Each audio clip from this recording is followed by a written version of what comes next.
Bonsoir à tous, vous êtes sur OTV Guadeloupe, bienvenue dans cette édition. Le conflit de la canne est terminé à Gardel. La FDSEA et la CUMA Avenir ont levé leur blocus des balances de l'usine de Gardel. Elles sont désormais accessibles pour les opérations de pesée de la canne. La direction de Gardel a invité les opérateurs à livrer dès ce mercredi 14h l'ensemble des cannes rassis. Ces dernières seront pesées, analysées, puis les opérateurs devront jeter leur chargement non usinable. Iguacan devra statuer sur l'indemnisation de ces cannes. Les balances de Gardel seront ouvertes pour réceptionner des cannes fraîches à partir de ce jeudi. 75% des clients EDF Guadeloupe ont été soudainement privés d'électricité hier soir sur l'ensemble du territoire. Un blackout a priori dû à un défaut électrique sur le réseau de distribution de moyenne tension qui a entraîné l'arrêt de 2 groupes de production, d'Albioma, la CTM du Moule. À minuit, 2500 clients étaient encore plongés dans le noir. Ce mercredi matin, tout le monde était réalimenté. Les équipes d'EDF recherchent toujours les raisons de cet incident technique. Air Antilles a procédé hier au vol inaugural de son nouvel ATR 72-600. Il s'agissait de l'ouverture officielle de la ligne Pointe-à-Pitre Fort-de-France-Barbade.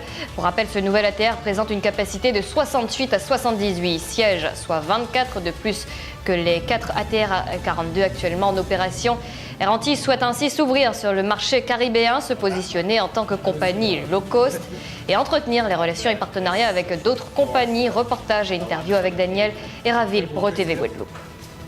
La Barbade est notre 10e destination non française de la Caraïbe. Avec nos destinations françaises, c'est plus de 18 destinations bases que nous desservons dans la Caraïbe.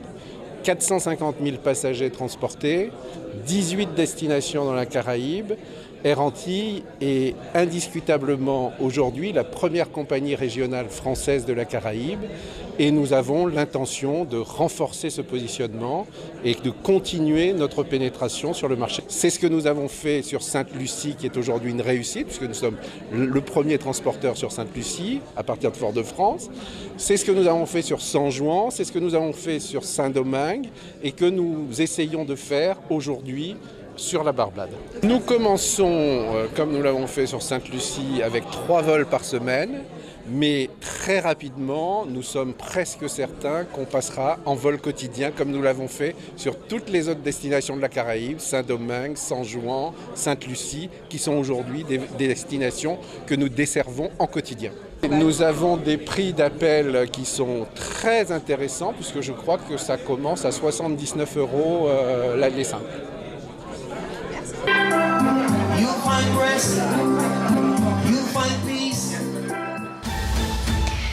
Le préfet appelle à la prudence et au civisme durant le carnaval. À l'approche des jours gras, le trafic sur les routes de l'archipel est dense. Notez que depuis le début de l'année, le nombre d'accidents par rapport à 2016 est en très nette augmentation, plus 70%. Tolérance zéro donc durant cette période et puis cette précision concernant la sécurité lors des défilés. Le préfet rappelle qu'il est nécessaire de laisser libres les axes rouges, de respecter les zones de stationnement prévues ou encore que la présence de 2 roues est interdite dans les défilés.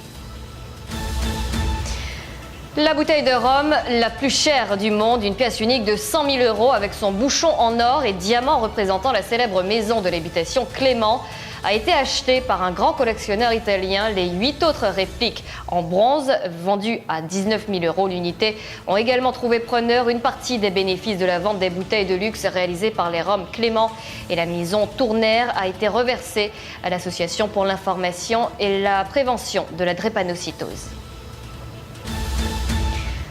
L'actualité nationale pour vous dire que le président du Modem, François Bayrou, renonce à se présenter à la présidentielle et propose une alliance à Emmanuel Macron, candidat de En Marche. Emmanuel Macron, de son côté, confirme avoir accepté les conditions posées par François Bayrou.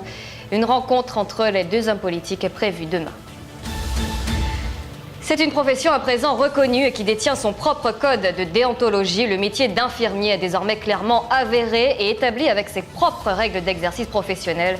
Le président de l'Ordre national des infirmiers est en visite chez nous pour justement présenter ce code de déontologie.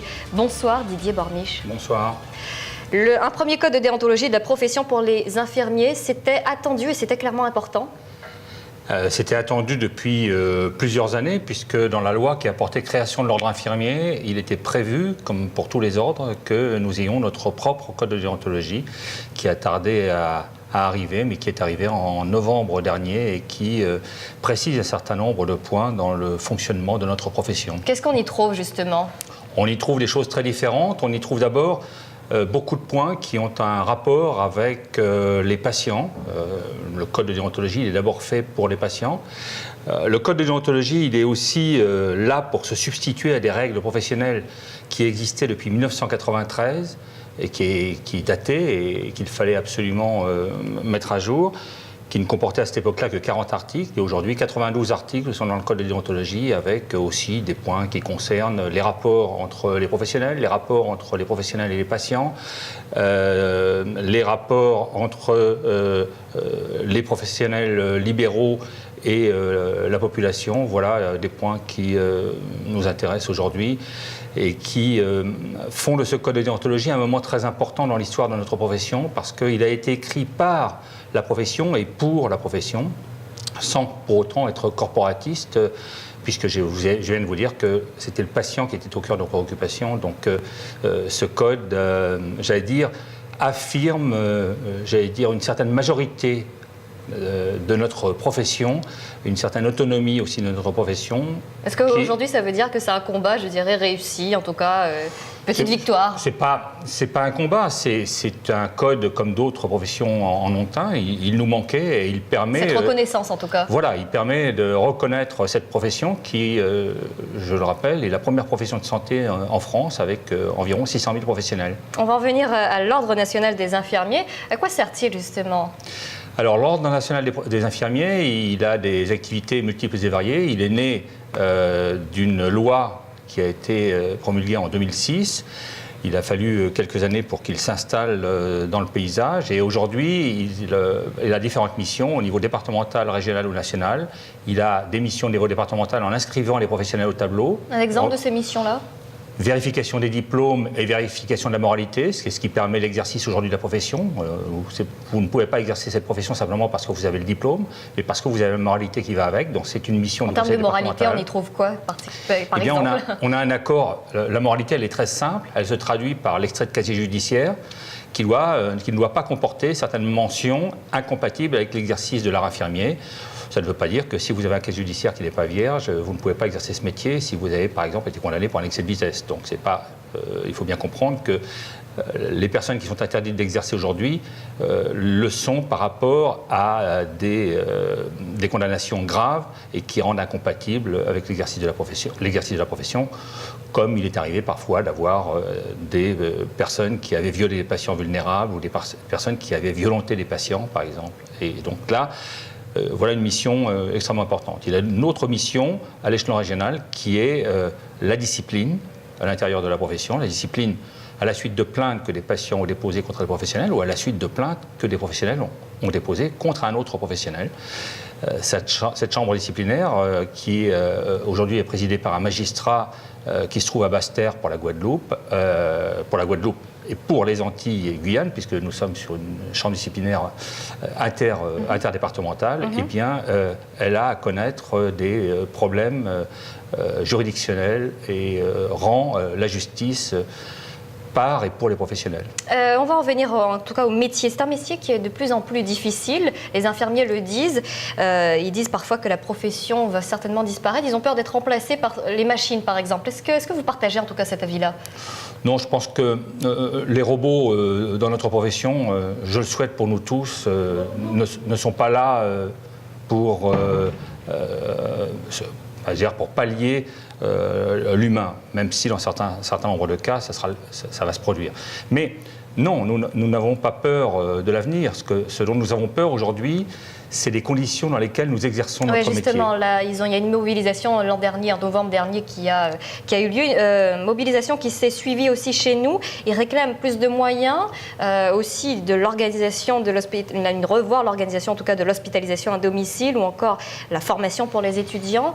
C'est tout ça qui rend le métier difficile maintenant ? Ce qui rend d'abord le métier difficile, c'est les conditions dans lesquelles il est exercé. C'est-à-dire que, par exemple, l'hôpital public est soumis à des contraintes budgétaire extrêmement importante qui l'oblige à retourner à l'équilibre financier.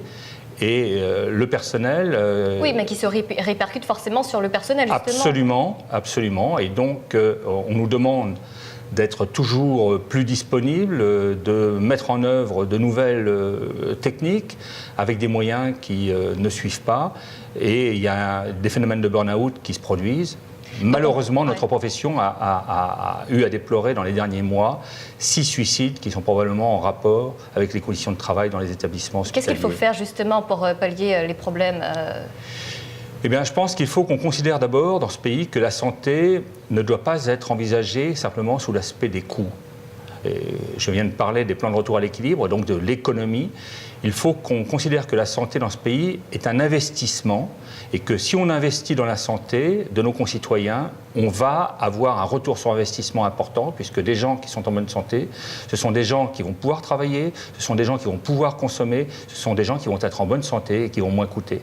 Donc ça, c'est une vision politique très différente et c'est une vision politique que nous, d'ailleurs, l'Ordre essaiera de porter à l'occasion des futures élections présidentielles. D'accord. Vous avez parlé à l'instant, juste avant, des présidentielles. Est-ce que ça veut dire que les infirmiers aussi se situent pour un candidat non, nous ne sommes pas là pour nous situer pour un candidat, nous sommes là pour, j'allais dire, être dans l'air du temps à travers une plateforme politique que nous allons porter auprès des candidats pour savoir quels engagements ils souhaitent prendre ou ne pas prendre.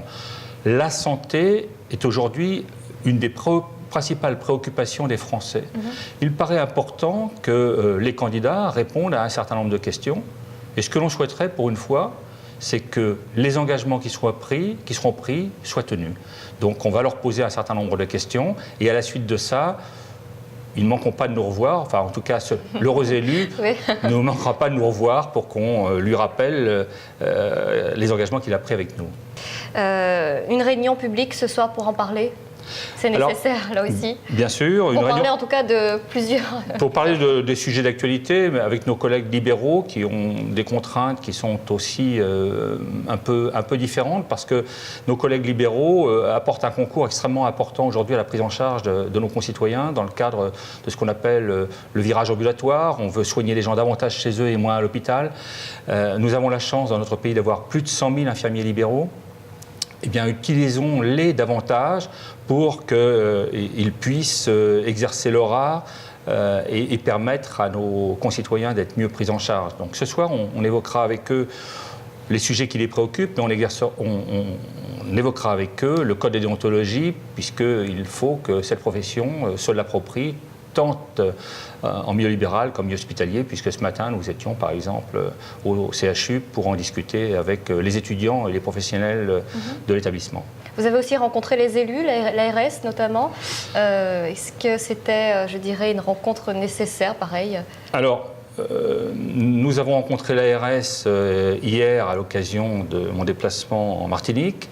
Je rencontrerai le directeur général de l'ARS en Guadeloupe vendredi. On évoquera les particularités, nos préoccupations et on essaiera ensemble